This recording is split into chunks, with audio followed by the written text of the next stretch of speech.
Monsieur Filteau, bonjour. Bonjour. Monsieur Filteau, vous avez enseigné pendant des années l'exégèse, l'Écriture sainte à l'Université Laval. J'ai envie de vous demander d'où vous vient cette passion de la Bible ou de l'Écriture sainte? Ça me vient d'une période extraordinaire que j'ai vécue. Évidemment, là, ça va révéler un peu mon âge, là. Disons que je suis venu, moi, à la théologie au moment du Concile, là. Et je dirais même d'une certaine façon qu'à l'origine de ma formation théologique, c'est date d'avant le Concile. Moi, vous savez, j'ai fait mon cours de théologie en latin. Vous savez, le pape Jean XXIII avait demandé, Veterum Sapientiae, que les études reviennent en latin. Donc, j'ai fait tout mon cours de théologie en latin avec saint Thomas d'Aquin et avec la formation traditionnelle qui était celle de la théologie avant la période conciliaire. Une fois mes études terminées, j'avais vu à l'université une bourse qui était offerte par l'État d'Israël. Une bourse qui était offerte à certains pays qui avaient supporté la candidature de l'État d'Israël lorsque, en 1949, l'État est né. Et je me suis dit, le meilleur moyen de ne pas avoir une bourse, c'est de ne pas la demander. J'ai pris le risque et je l'ai demandé et j'ai eu la chance d'aller étudier à Jérusalem.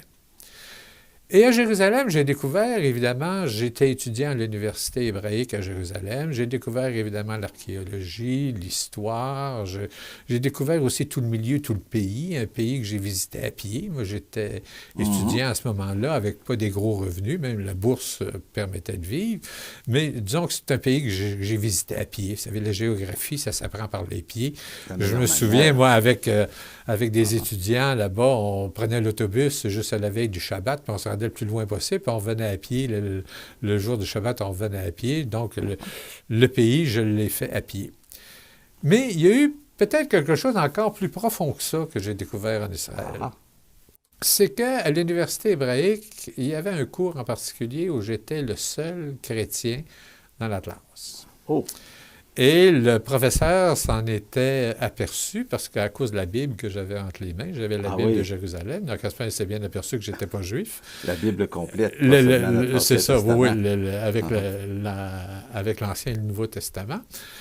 Et c'est là que j'ai découvert, à un moment donné, peut-être l'essentiel de la foi, qui était toute la question de la résurrection du Christ, l'importance du Christ mort et ressuscité.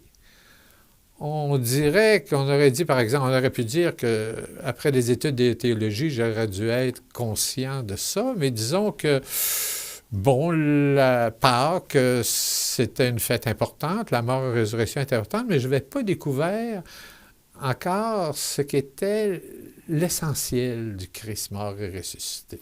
Et c'est parce que vous vouliez que d'autres puissent goûter à ça eux aussi que vous avez initié plusieurs pèlerinages en Israël, que vous avez vous-même accompagné? Il y a une double dimension dans le pèlerinage à Jérusalem. Il y a l'idée de retrouver des lieux qu'on veut, bon, dont certains peuvent être plus faciles à préciser, d'autres lieux qui font partie de la tradition. Mais au-delà des lieux, moi, ce que j'ai toujours trouvé important, c'est de rencontrer une dimension de l'Église.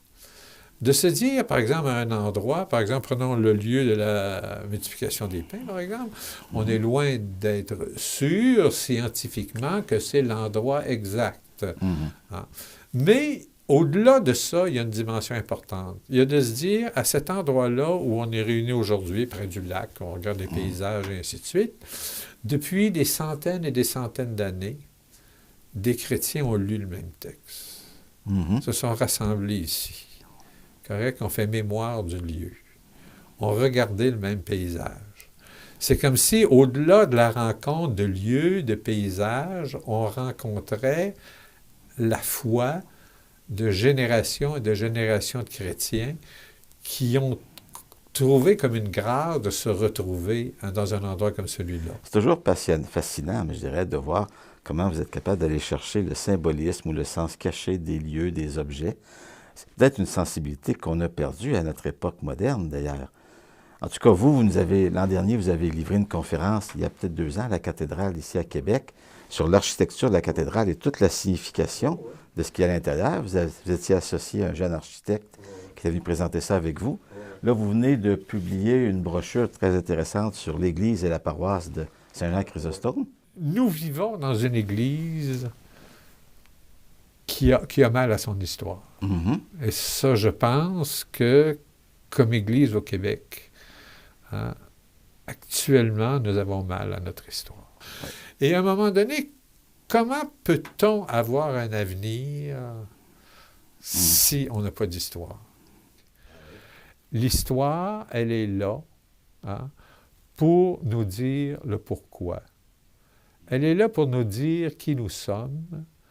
Et sans histoire, on n'a pas d'avenir. Jean-Claude Filteau, c'est vraiment passionnant. Vous avez fait, à travers l'histoire, vous nous avez promené, mais en même temps, vous nous avez montré comment la parole de Dieu n'est pas seulement quelque chose qui s'est prononcé, qui s'est dit au passé, mais c'est quelque chose qui nous rejoint dans notre présent, dans notre histoire à nous aujourd'hui, qui se continue. Bien, Jean-Claude Filteau, merci infiniment pour cette entrevue. Ça m'a fait plaisir. Merci.